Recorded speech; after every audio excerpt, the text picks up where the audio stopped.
96.7 The Beat, the A's, hip hop and R&B. What's happening, world? I'm Moran, the man, and I'm in the presence of Kenny Beats. Hey. And the artist formerly known as Booty Math, Zack Fox, is in the building. Yo! What's happening, y'all? I ain't gonna lie, this is a pleasant surprise. I wasn't expecting you to be here, honestly. Me neither. Okay, all right. Yeah. So, I'm happy to be here. We actually didn't even invite him. Oh, wow, Yeah, you just yeah. came? Yeah. I was just outside. So you was just, I don't know, asking for money. He was like, "Hey, cuz, you want to do an interview?" I was like, "Yeah." Wow, that's legendary, man. Kenny, you're a great person. God is gonna bless Gotta you. include the homies. Absolutely, man. You'll get so many blessings that's gonna rain down on you. God, man, look at God. He looking out. Welcome to the city. Where are you from specifically? I grew up in Connecticut and in New York, Okay. right on the border. And I moved to Boston to do more music in college, and then I've been in L.A. the last 6 years. But throughout that whole time, I've been frequenting Atlanta, coming back and forth, shows, studio sessions, whatever. But here for a week right now to do this Red Bull stuff and knock out a bunch of music, and it feels good to be back. Absolutely, man. I saw on Twitter you was like, I'm in the A. I'm trying to do 100 songs. So Minimum. How many you at now? I did 7 yesterday. Congratulations. For sure. Hey, man, but I'm pretty sure it wasn't just 7. I mean, there's a lot of other beats and things that'll turn into songs, but just in case you want me to pull my laptop out, I had to give you a real answer. I mean, hey, you could probably do that off camera, you know what I'm saying? Because I'm definitely down with, sure. you know, how songs are put together. But, you know, we'll cross that bridge when we get to it. Okay, let me know. So, man, we know, you know, you're a producer. You started in the EDM world. So that had to be, I assume, a big transition for you to go from EDM to just solid hip-hop. So when it comes to actually getting into production, how did you really get started? I was actually making beats before I ever did a single dance song or played any kind of show as a DJ. I started making beats when I was like 15, and I played guitar and other things before that.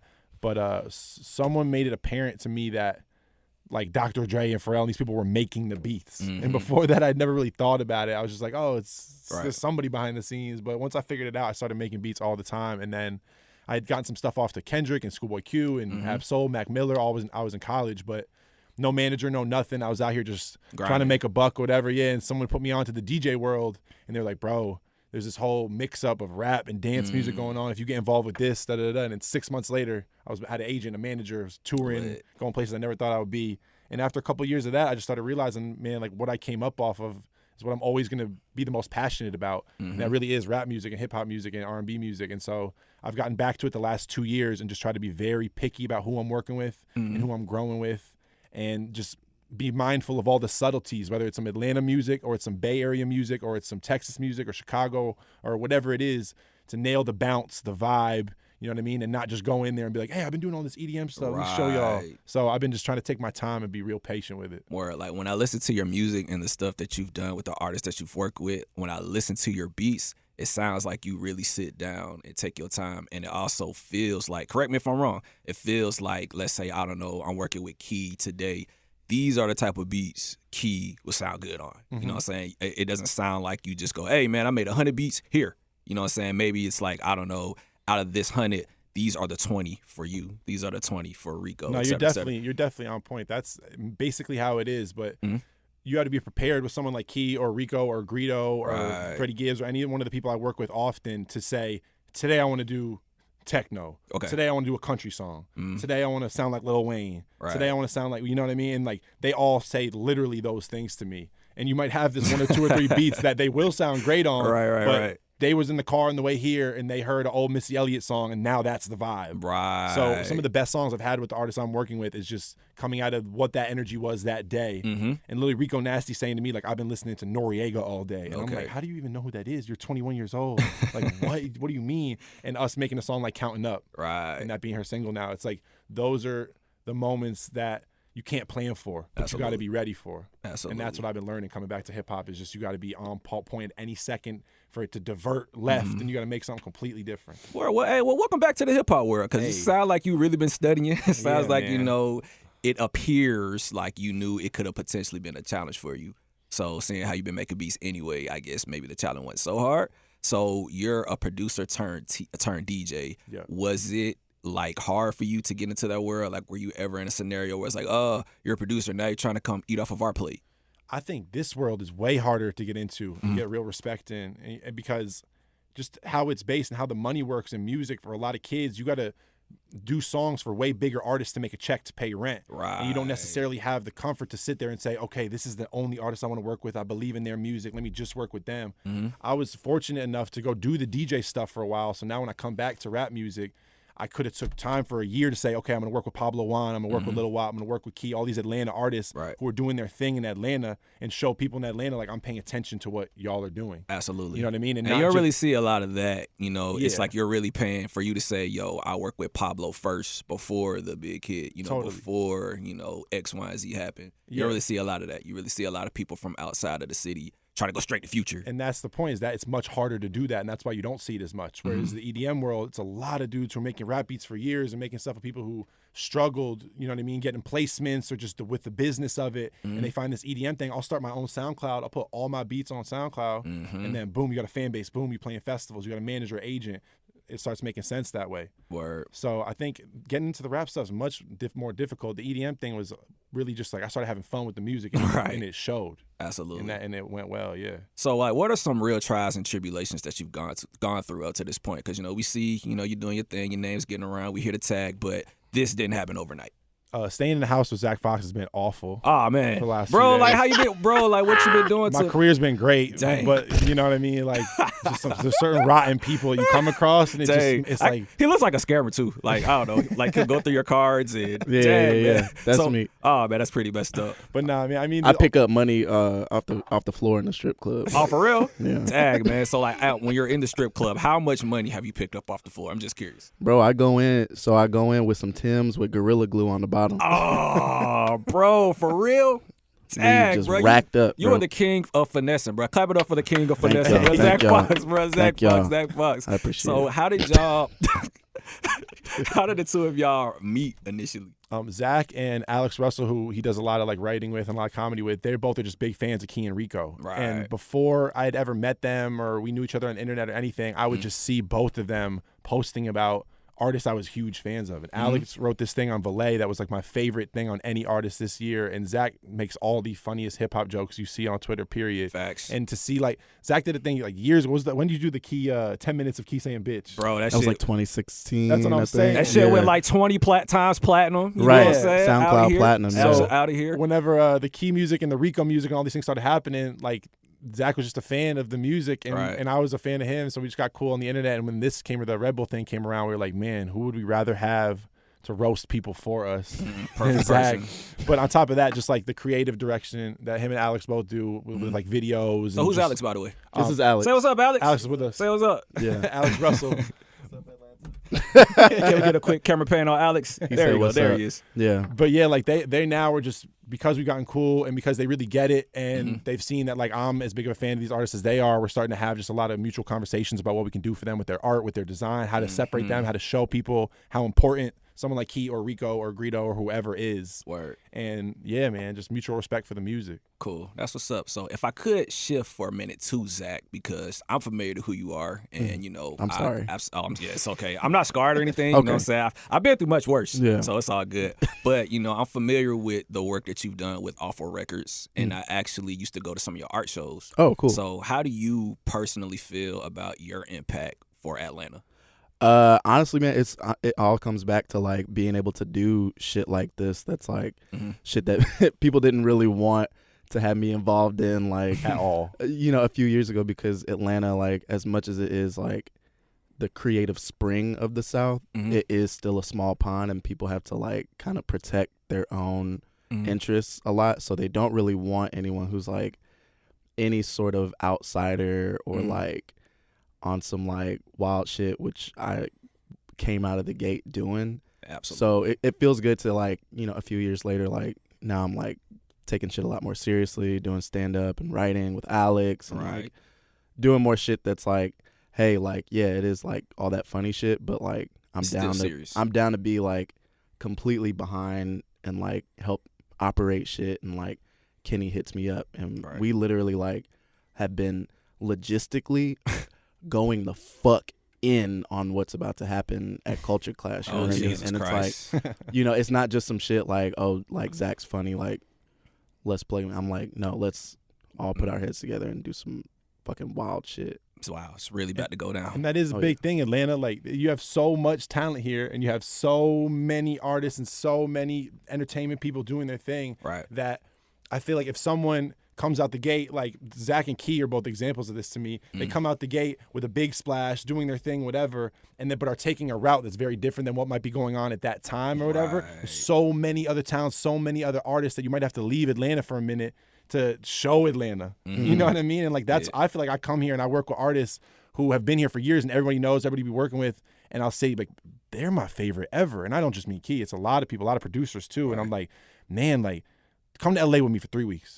let me play you some stuff with a bunch of other people. And then all of a sudden it's like, oh, everybody in Atlanta been right. Yeah, I know him for years and years and years. It's like, yeah, man. But I like really thought like it took an outside influence. Yeah, because we're not the Atlanta team at this Culture Clash either. Zaytoven's the Atlanta team. But having Key and Zack behind us to let us know about what kind of records to play, what the audience might be like, even just certain types of jokes. Are you saying energy. You have somewhat of an unfair advantage? Oh, I know I have an unfair advantage. Jesus Christ. And yeah, we got secret info on all these teams too. And I mean, the thing is, like, we knew Zack was a scammer. Jesus Christ, bro. He's tapping people's phones and all that. Sabotage, complete sabotage. Jesus like, Christ. It's gonna be all the shit talking like it's like Zaytoven has his own like think about that, like the home field advantage is so disproportionate that we were like, okay, we have to come on some like completely left field, like I dig it, break the venue type shit. Oh, Jesus Christ, what's about to happen? Because you know Cranium is going to represent the true sound clash Jamaican part of it. Right. Who knows what Fuego doing? Hey, and then Zaytoven is, you know what I mean, as a go out here. So we came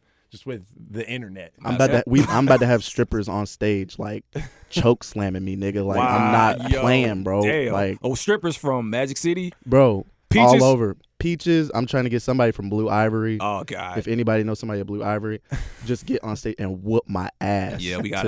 I would love to see Zack Fox get beat my by strippers. Ass beat. Yeah, and that's just gonna make the whole crowd go wild. You know what I mean? Like, Zaytoven not thinking like this. Nah, he's not thinking like this. I'm looking forward to seeing it. Like, damn, I'm looking forward to seeing this shit. Absolutely, absolutely. So getting back into you and everything that you've done up to this point, because, you know, you seem like a very humble dude. How do you feel about your overall impact within hip-hop?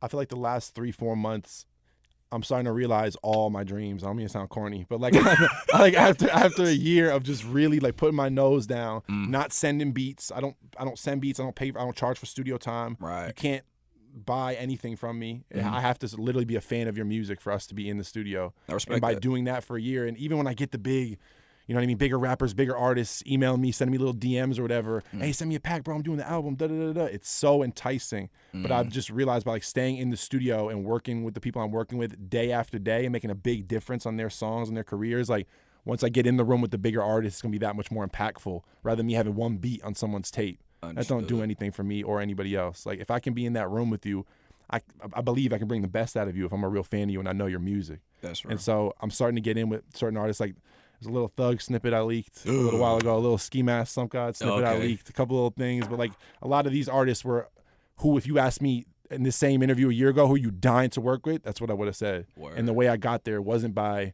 getting big placements and signing a publishing deal and doing this and that. It was by saying, I love Key, I love Rico, I love O3 Greedo, you know what I mean? I love these artists. Let me show the world why. And people felt it, you know what I mean?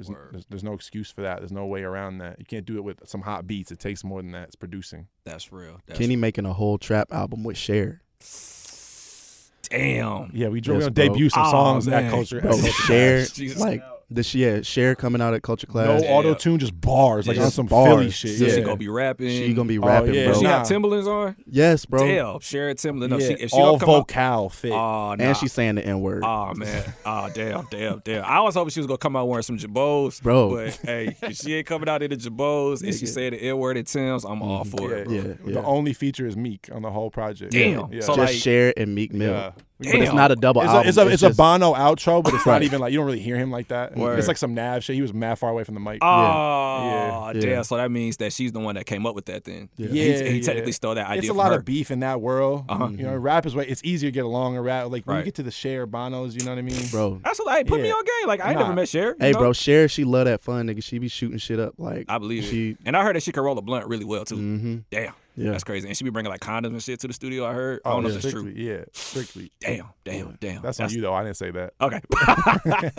So I would like to talk about your experience working with O3 Greedo, because, he recently had to go to college and, he's not with us right now at the moment. So what was it like for you working with somebody like that in that caliber? Did you know ahead of time that he was about to go through what he was going through? Yeah, I got introduced to him from Key, and I showed Key Greedo's music, and Key introduced me to Greedo, which was interesting. But yeah, Key FaceTimed me at 6 a.m. from a gas station in Atlanta with O3 Greedo, both wearing sunglasses. It's like this close, like the FaceTime all the way up to their face. And it's just Key, I answer it, and he's like, hey, you doing an album with Greedo when he gets back? I'm going to let you know. And they just hung up. And I never met Greedo before in my life, whatever. He was at the studio a week later. And Dom, who's with me right now, and my manager Mike, they were there from day one, and we knew after the first session, because I had a couple friends there. I try to keep my studio very light when a new artist comes, make sure there's pretty much nobody there but me, because I do all the vocals and all the beats myself. So I had a couple friends there, and after he did 2 or 3 songs, he left, and we all sat there for about an hour or 2 hours, and we're like, man, like we've been recording. I do 3 sessions a day. I'm in with different rappers all the time in every different capacity you could think of. And Greedo came in and made 3 unbelievable, beautiful songs the first day I ever met him, one of which is Conscience on his last project before he went in, God Level. But he's just such a talent and such an important California artist, and he just really started getting his name out there in 2016, 2017. But him and I have over 80 songs that are unreleased, and a whole finished project called Netflix and Deal, which are about his favorite movies and relating them to his life. Interesting. But yeah, working with Greedo was unbelievable. And he's not going to be in there for 20 years or nothing that the internet's talking about. He's figuring it out. You're going to see him soon. But yeah, like, we're just lucky we got the footage and we got this music, and we're still in contact with him, writing him letters, you know what I mean? Making sure we stay up with him. So free Greedo. Free Greedo. Real necessary voice for hip hop. If you're looking for his JPay or for the info to write him a letter, if you're a fan, it's on my Twitter. You can find it on Kenny Beats. Absolutely. Put money on Greedo's books. Make sure he's eating noodles and all the cool shit that college has to offer. Good noodles every day. Absolutely, every single day. So, in closing, what is some advice that both of y'all can give to the next up-and-coming producer, person in entertainment, voice? What is some real advice that y'all can give? Because one thing I can say about the both of y'all are slowly on your way, and y'all didn't do it the traditional way, which is tight. So, what is some advice y'all can give? Zach? Hey, man, sometimes you just got to sprinkle something else in the blend. And if it goes wrong, you know what I mean? But you can't be scared to just put something else in the blunt. Like, make the blunt interesting. Make the blunt. That's a bar, low key. That is low key a bar. Yeah, you got some cocaine, some cayenne, some Lawry's. You know what I mean? Put it in your blunt. Maybe some tarts. Maybe you got some chimichurri left over from a steak, Cheesecake Factory. Nigga, just probably some old sauce. Hit that whole.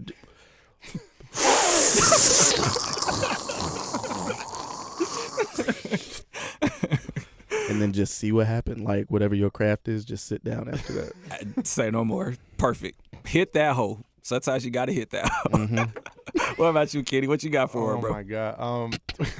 What I'll say is, I'm 27. I'm an old man in my eyes right now. But for anybody who's doing their thing, if you're young, upcoming, my age, older, younger, whatever, just understand that right now is the only time you have to get ahead. You always have time to party. It's always going to be someone there to get with and somebody to date, and your real friend's not going anywhere. So make sure you start working hard now. Make sure you start getting in every single day and doing a little bit of what you love. You got a day job, do it when you get off. But if that's what you really want to do it every single day until you see results. Yeah. Because all that partying, all that fun stuff, you know what I mean? All that hanging around. Also, stop trying to be famous in your 20s. Yeah. Like, if it happens for you and if that's you, cool, like, do it. But the only thing I'm worried about leaving my 20s with is a little bit of money and both my nuts, and some self-respect. But like, don't be worried about any of this other shit. Like, focus on, like Kenny's saying, like, focus on your shit.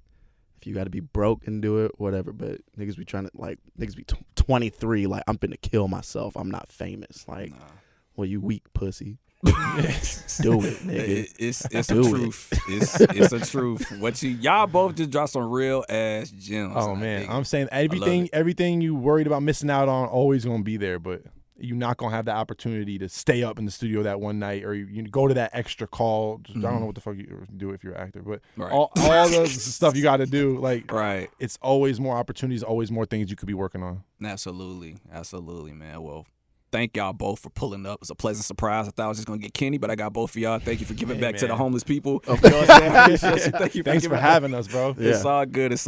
So, Twitter, Instagram, SoundCloud, where can everybody get in contact with the both of y'all? I'm at Kenny Beats on everything. On Twitter, I'm at Zack Fox. On Instagram, I'm at Dick Justice Mayan Prophecy 2012. On LinkedIn, I'm that nigga with the tomato. On Tumblr, I'm Onion. And I think I just made a OkCupid. Okay. And it's just Whitney 3D hologram. Do you have ChristianMingle.com by chance? Yeah. Okay. Still got Black Planet? I still got a Black Planet. Yeah. I knew you was the GOAT, bro. I got a Black Planet bodysuit. Wow.